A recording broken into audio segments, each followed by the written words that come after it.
Assalamualaikum warahmatullahi wabarakatuh. Teman-teman, sekarang kita sudah masuki part ke-16 novel yang berjudul Istri 100 kg karya Ilyaswan.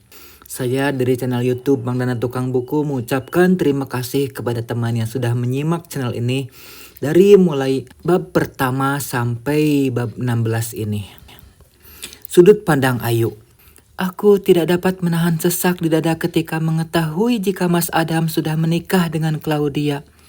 Dia benar-benar mengkhianatiku dan juga pernikahan ini. Padahal aku sudah dapat menebak semua kemungkinan ini. Tapi rasanya tetap saja sangat sakit. Bahkan ini lebih menyakitkan ketika dia menghinaku. Jika kata orang mempercantik diri itu untuk diri sendiri, tapi tidak denganku. Aku mempercantik diri demi suamiku, demi Mas Adam agar bisa mencintaiku dan selalu betah jika berada di dekatku. Tidak bisa kubayangkan jika Mama dan Papa mengetahui ini. Mas Adam pasti menikah diam-diam karena tidak mungkin Mama mertua tega menyetujui hubungan terlarang Mas Adam dengan Claudia. Karena yang aku tahu, Mama dan Papa mertua sangat menyayangiku. Saat ini aku berdiri berhadapan dengan Mas Adam dan Claudia. Untung saja Danis datang dan menyelamatkan dari mereka. Sungguh sebenarnya ingin aku caci maki mereka berdua, tapi semuanya tertahan di dalam dada. Lebih baik banyak bertindak daripada aku mengeluarkan tenaga untuk memaki mereka. Kalian beneran pacaran? Akhirnya Mas Adam mengeluarkan pernyataan konyolnya di hadapan kami. Aku hanya tersenyum mendengar pertanyaannya barusan. Bagaimana tidak? Dia mengatakan jika aku boleh berhubungan dengan siapa saja. Tapi sekarang dia malah seperti kebakaran jenggot. Dasar pelin-pelan. Kepo, ketusku. Kita pergi aja ya dari sini. Aku kedinginan di sini. Ajakku pada Danis. Memang udara di belakang gedung sangatlah dingin. Karena aku memakai baju yang sedikit pendek, makanya aku tidak tahan dengan udara yang sejuk. Kamu pakai jaketku ya? Tawar Danis yang segera membuka jaket yang sedang dia pakai dan memberikannya padaku. Makasih, ucapku sambil tersenyum. Sengaja aku berucap manja agar bisa melihat ekspresi Mas Adam. Terlihat dia memalingkan wajahnya ke sembarang arah. Ayo Mas, sebaiknya kita pulang saja dari sini. Ucap Claudia mengajak Mas Adam pulang. Aku dan Danis segera beranjak pergi dari sana sebelum Mas Adam menimbulkan banyak masalah lagi. Sepertinya aku harus segera pulang dan mengurus semuanya di rumah. Mas Adam harus bertanggung jawab atas semua perbuatannya menyakiti hatiku. Aku masih memikirkan apakah nanti Papa dan Mama akan aku beritahukan atau tidak. Danis, kebetulan. Kata Ari, kamu buka klinik kecantikan dan kebugaran ya? Tanya seseorang yang tidak aku kenal. Terpaksa saat sampai di dalam kami harus berhenti karena dipanggil oleh dia. Kulihat Mas Adam dengan Claudia berhenti di depan kami. Iya Jar, kenapa? Lo mau diet? Haha. Kelakar Danis yang disambut tawa oleh beberapa temannya yang lain kecuali Mas Adam. Enggak, gue lebih suka punya perut buncit kayak gini. Balas temannya itu lagi yang kembali disambut tawa oleh lainnya. Terus kenapa? Buat bini gue, badannya itu setelah lahiran udah melar kayak gentong. Makanya nih sekarang gue gak bawa dia kemari. Suasana kembali riuh ketika temannya itu memberi penjelasan. Emang kenapa kalau gemuk? Tanyaku memecahkan suara riuh. Ya malu-maluin dong cantik. Saya itu pengennya istri saya punya body kayak kamu. Yang perfect lah pokoknya. Jawabnya yang semakin membuatku geram. Apa semua laki-laki sama ya? Menginginkan agar pasangannya menjadi cantik dan selalu cantik tapi juga harus bisa melahirkan dan juga memelihara anak-anaknya. Setelah dia mempertaruhkan nyawanya untuk melahirkan anak Anda, masih tega Anda menghinanya dan menjadikan dia lelucon di depan teman-teman Anda. Dasar laki-laki brengsek. Andai saya tahu siapa istri Anda, saya akan memujuknya untuk menggugat cerai Anda. Perut kayak gentong tapi masih nggak tahu diri.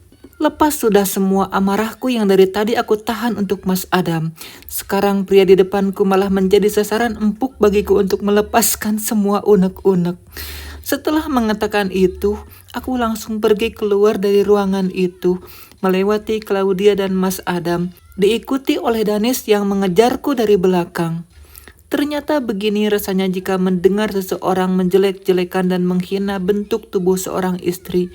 Pantas saja Talita menyuruhku untuk menggugat cerai Mas Adam. Ternyata laki-laki seperti itu memang tidak pantas untuk diperjuangkan. Danis datang dan membukakan pintu mobil untukku. Tanpa sepatah kata pun aku naik dan merebahkan diri pada sandaran kursi. Bahkan sekarang aku menangis tanpa suara. Hal yang sering aku lakukan ketika dulu Mas Adam menghinaku. Kamu nggak apa-apa? Tanya Danis padaku saat kami sudah dalam perjalanan pulang. Maaf, aku tidak bisa menahan emosiku. Ucapku tulus. Aku sadar, tidak seharusnya tadi aku bersikap seperti itu pada temannya. Kamu melakukan hal yang benar kok. Kenapa harus minta maaf? Kembali Danis menyunggingkan senyum termanisnya. Sembuh sudah luka di hati jika melihat senyum teduhnya itu. Sekarang teman-teman kamu pasti berpikir buruk tentang kamu gara-gara aku. Sesalku lagi. Justru dengan omongan kamu tadi itu bisa membuka pikiranku untuk selalu menghargai wanita. Jawabnya tanpa melihat ke arahku. Dia fokus menyetir mobil. Besok aku akan pulang. Haruskah secepat itu? Sudah 2 bulan. Aku harus menyelesaikan beberapa masalah yang aku timbulkan saat aku pergi kemarin. Jawabku menjelaskan. Kamu tahu Ayu, aku benci perpisahan. Ucapnya yang membuat dadaku sesak. Bukan cuma kamu Danis, semua orang juga benci perpisahan termasuk aku. Kita kan masih bisa ketemu di luar. Emangnya kamu mau mengurung aku sampai kapan? Tanyaku yang membuat Danis tertawa. Aku pengen ngurung kamu di hati aku. Itu juga kalau kamu mau. Ucapnya yang kembali membuatku semakin gugup. Kualihkan pandangan ke arah jalan. Aku tidak ingin dia melihatku senyum-senyum sendiri gak jelas. Enggak ah, hati kamu itu sempit, balasku. Hingga akhirnya kami larut ke dalam pembicaraan yang tidak ada ujungnya. Kuanggap ini sebagai malam perpisahan dengan Danis. Karena setelah ini, aku pasti akan sibuk mengurus masalah rumah tanggaku dengan Mas Adam. Kamu sudah siap? Aku antar ya. Tawar Danis ketika melihatku sedang merapikan baju ke koper. Sebaiknya aku pulang naik taksi saja. Soalnya aku harus pulang ke rumah mamaku dulu. Tolakku. Sambil terus mengedarkan pandangan sekeliling kamar memeriksa bahwa tidak ada barang yang tertinggal. Semua bajuku dulu aku masukkan ke dalam paper bag besar dan rencananya akan aku sumbangkan. Dan semalam aku sudah pergi berbelanja baju baru dengan Danis. Setelah berpamitan pada semua staf yang membantuku selama ini, termasuk Meta yang selalu setia menemani hari-hari beratku, aku sudah di lobi menunggu taksi online yang sudah aku pesan tadi. Tidak mungkin aku membiarkan Danis mengantarku pulang. Itu sama saja aku menimbulkan masalah baru. Aku pamit ya. Pamitku pada Danis saat taksi yang aku pesan sampai. Aku akan merindukan hari-hari yang sudah kita lewati. Ucap Danis membukakan pintu mobil untukku. Sebenarnya aku juga akan sangat merindukan hari-hari yang kulewati di sini. Tujuanku adalah pulang ke rumah. Aku sudah sangat rindu dengan kamarku. Tidak sabar rasanya untuk segera sampai dan tidur di kasur lamaku. Terima kasih Pak, aku memberikan ongkos pada supir saat sudah sampai di depan gerbang rumah. Non Ayu, ini Non Ayu kan? Mama nggak salah lihat ini? Tanya Mang Maman saat aku sudah sampai di depan pos satpam. Dia terlihat beberapa kali mengucek matanya, seakan tidak percaya dengan apa yang dilihatnya saat ini. Aku hanya tersenyum melihat tingkah konyolnya. Benar Mang, ini saya. Jawabku sambil tersenyum. Sini Non, biar Mamang bawain kopernya. Mang Maman sekarang mengambil alih koperku dan membawanya masuk ke dalam. Bu, ini Non Ayu sudah pulang. Teriaknya ketika sudah di dalam rumah. Aku tidak bisa berhenti tertawa melihat tingkah mereka. Ya Allah Non, ini Non Ayu. Masya Allah Pak cantik banget ini. Kayak masih zaman kuliah dulu.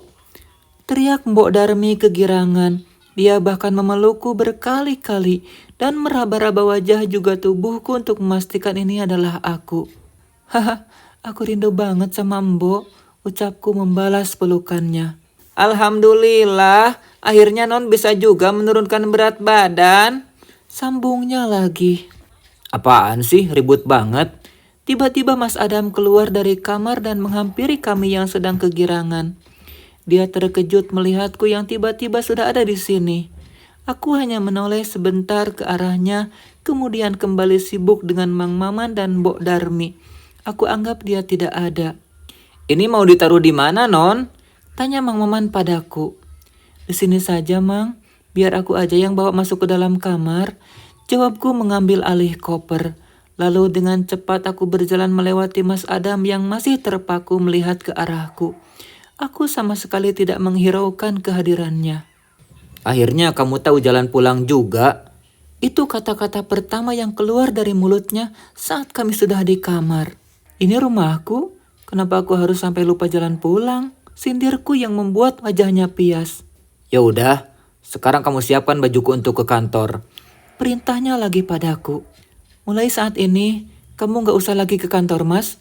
Aku yang akan menggantikan kamu di sana. Maksudnya? Enggak, aku enggak setuju kamu kerja. Tolaknya cepat dengan wajah memerah menahan amarah. Aku tidak butuh persetujuan darimu.